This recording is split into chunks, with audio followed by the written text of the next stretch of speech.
Bonjour à toutes et à tous, merci de nous retrouver pour ce troisième numéro d'OSD. Au programme cette semaine, un point sur le mercato avec des arrivées et des départs. La finale de Ligue des Champions féminine entre l'OL et le PSG. Nous irons également à Cardiff pour la Ligue des Champions masculine. Mais avant tout, s'il vous plaît, je voudrais un tonnerre d'applaudissements pour Thomas Bourseau. Merci, Bono, merci. Vous êtes toujours là, comme chaque semaine. Ça fait toujours beaucoup d'émotions en moi de vous avoir avec moi. Je suis co-présentateur, il faut que je sois là. Pas là Sans vous, il n'y a pas, on se démarque. Vous savez très bien, Thomas. Pourtant, je n'étais pas là au début, mais bon, c'est pas grave. Allez, c'est tout de suite dans On se démarque. André-Pierre Gignac a menacé de quitter le Mexique, où il vivait jusque-là un parfait idylle. Son statut de superstar s'est vu inquiété par une affaire d'agression à l'encontre d'un journaliste. En effet, Youssouf Karo reproche au buteur des Tigresses de l'avoir, et je cite, attaqué dans le dos lors de la défaite face à Chivas à Guadalajara. L'ancien Marseillais clame le mensonge, tout en accusant cette personne de ne pas comprendre la tristesse et l'énervement d'un joueur après une finale perdue. Je vous propose de regarder.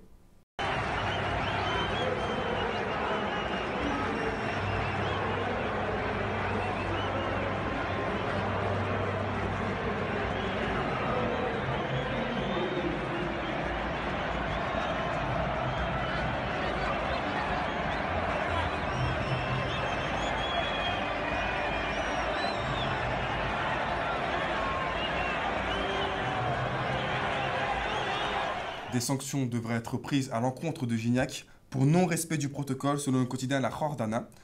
Gignac lui a déclaré sur Twitter « Si à cause de la presse, je dois partir du Mexique, je le ferai ». Gennaro Gattuso est de retour au Milan AC, cette fois en tant qu'entraîneur de la Primavera, l'équipe des jeunes Milanais. Après un passage sur le banc de Palerme et une saison compliquée en Série B avec pourtant la meilleure défense du championnat, avec Pise, relégué en 3e division, le champion du monde de 39 ans, porte toujours le club dans son cœur et a déclaré ne pas pouvoir le refuser. Et puis le défenseur Bruno Alves quitte de son côté Cagliari et la Sardaigne pour signer en Écosse au Glasgow Rangers, l'ancien club de Géant-Bretagne, entre autres. De Rossi prolonge avec la Roma jusqu'en 2019, tandis que Spalletti n'est plus entraîneur de la Louve.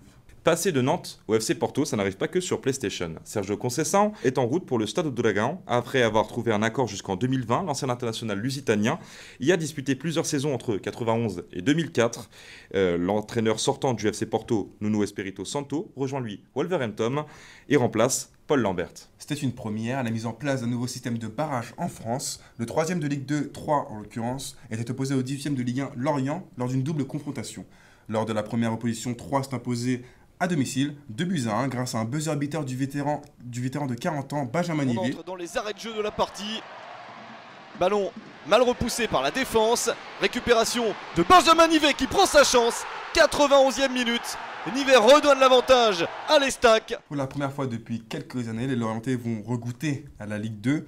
L'année prochaine avec un nouvel entraîneur, Mikel Penalty Landreau. Oui, vous ne vous êtes pas trompé, Penalty Landreau. En effet, le club breton a officialisé l'entrée en fonction de l'ex-consultant de Canal+. C'est dommage, on ne pourra plus le voir s'effriter avec Habib Beye au sujet des gardiens et de leur bourde. Au Portugal, ça bouge également du côté de Benfica. Le jeune arrière-droit Nelson Semedo aurait choisi le FC Barcelone. Le gardien brésilien très prometteur Ederson est arrivé à Manchester City. Jamais 203, le défenseur suédois Lindelof rejoindrait à son tour Old Trafford. En Angleterre, Manchester United aurait d'ailleurs accepté une offre de 60 millions de livres pour David De Gea. Antoine Griezmann, lui, n'a toujours pas signé, tout comme James Rodriguez, tous deux très évoqués par les médias. Le milieu croate Ivan Perisic de l'Inter Milan aurait lui signé chez les Red Devils pour 30 millions de livres. Direction le Rocher à présent. C'était une évidence, il fallait que ça commence par lui. Les soldes chez l'AS Monaco ont débuté vendredi dernier. C'est la star portugaise Bernardo Silva qui a fait ses bagages pour l'Angleterre et Manchester. Mais quel Manchester, vous le saurez maintenant. L'ex-milieu et champion de France était courtisé par les deux clubs mancuniens, ce qui a d'ailleurs troublé un fan en particulier. C'est finalement le maestro, le stratège espagnol Pep Guardiola et Manchester City qui ont vu s'attacher les services de la pépite benfiquiste. C'est un transfert avoisinant les 75 millions d'euros qui va permettre à l'effectif mancunien de s'enrichir un peu plus. Une excellente nouvelle pour Jesus Navas qui se plaignait un peu de son temps de jeu. Je pense qu'il appréciera. Et puis Thomas, ça bouge aussi du côté de la Bundesliga, le fameux pays d'Angela.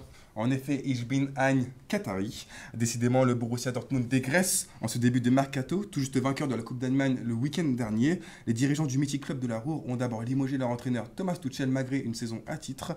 C'est au tour de leur numéro 9 et buteur gabonais Pierre-Emerick Aubameyang de quitter le pays d'Anguilla. Le meilleur buteur de Bundesliga sera engagé avec le Paris Saint-Germain pour une somme avoisinant les 75 millions d'euros. Bien évidemment, le principal intéressé retrouverait son coiffeur favori qui nous avait par le passé régalé de ses chefs-d'œuvre. Je vous propose de regarder.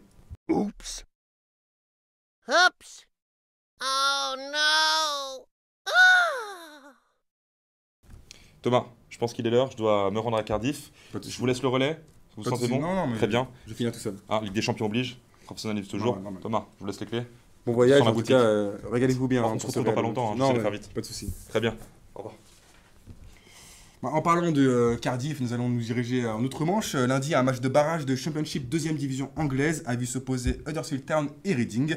Le destin du premier en Première Ligue s'est joué au tir au but avec la présence d'un télépathe dans les tribunes, Patrick Charles ex Xavier Stewart. Son club de cœur visiblement a validé son billet pour le championnat réputé comme le plus spectaculaire. Welcome to the Premier League, Charles and your H-men.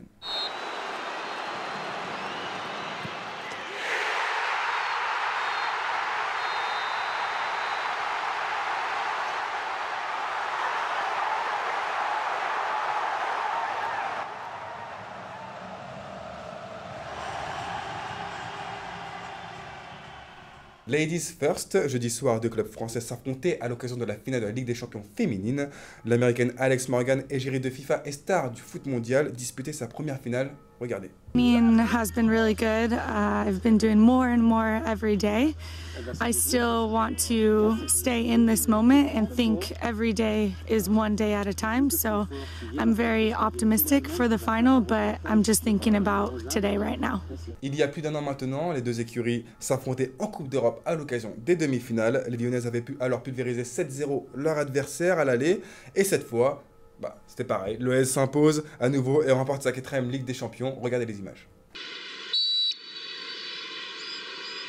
The first penalty at the shootout, and she just trying to delay things. Oh, and it's right. And she scores. 32 goals in 52 Champions League appearances. And from the spot here, she's missed it. Oh, and Buade tonight.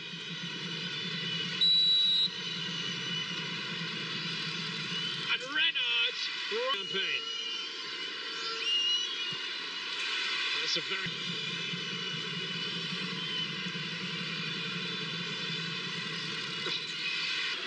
Omega against Buade.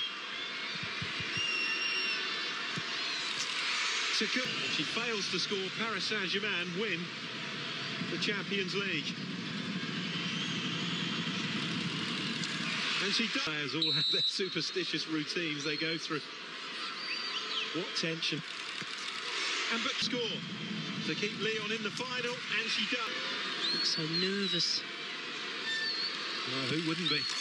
Oh, trophy.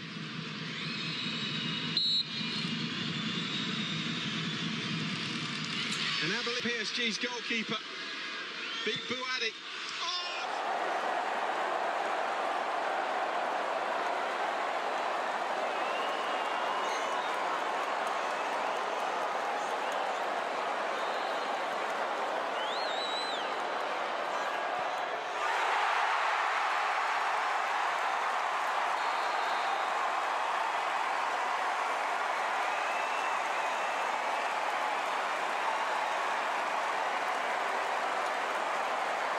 À quelques heures de la finale masculine, on retrouve notre correspondant Bruno Moutinho en duplex de Cardiff. Bonjour Bruno. Bonjour Thomas.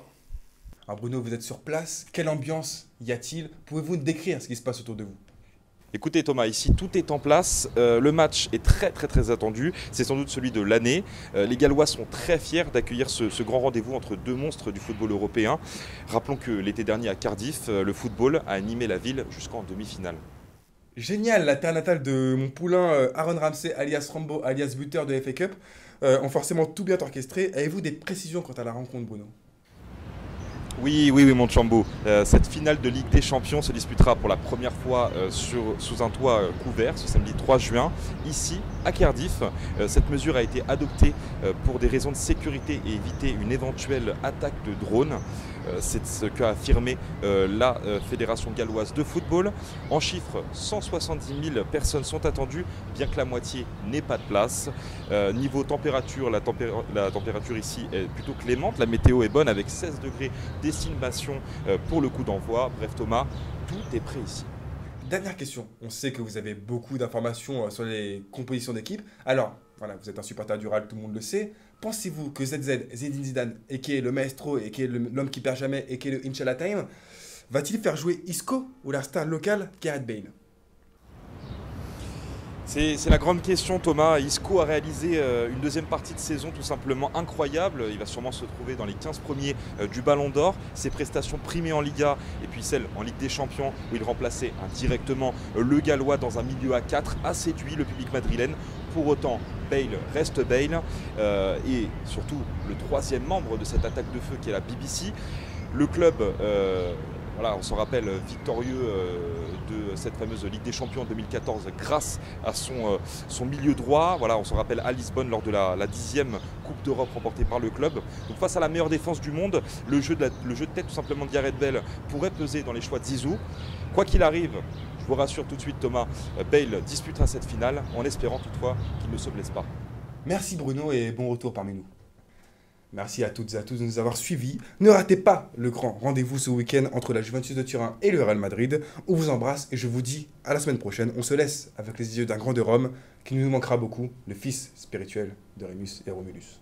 Là, tiens, avec Hilary Blasi, son épouse, il y a Chanel, il y a Christian également, et voilà, Francesco Totti qui rejoint une dernière fois ce tunnel au poteau de corner. Il vient saluer ce stade magique où il a inscrit les lettres d'or de ce club.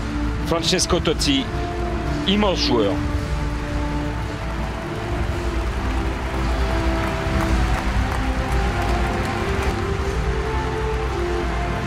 Voilà, avec Pallotta, son président et patron. Et le roi de Rome qui commence à avoir les larmes aux yeux forcément.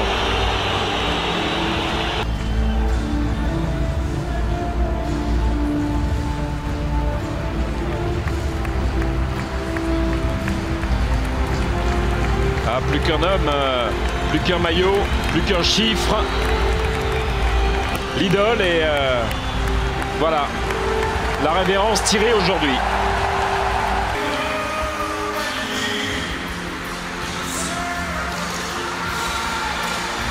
Ah, c'est là où on se rend compte des choses. Hein. Ouais, toutes les belles choses ont une fin.